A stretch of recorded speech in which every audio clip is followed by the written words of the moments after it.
I found her diary underneath the tree and started reading about me. Yes, diaries. Besh, tukso raw ang pinakamahirap iwasang pagsubok sa buhay natin. Kaya naman kung ayaw mong sundan ka ng tukso, huwag kang umasta na parang interesado.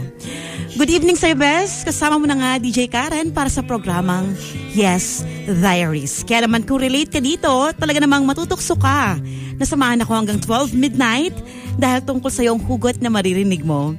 Kaya naman pwede mo ako i-text sa number na 0956-906-7521 kung isa ka sa mga natukso. Nako, Bes, ngayong gabi dadalhin kita sa pinakamasaya at pinakamasakit na bahagi ng emosyon mo.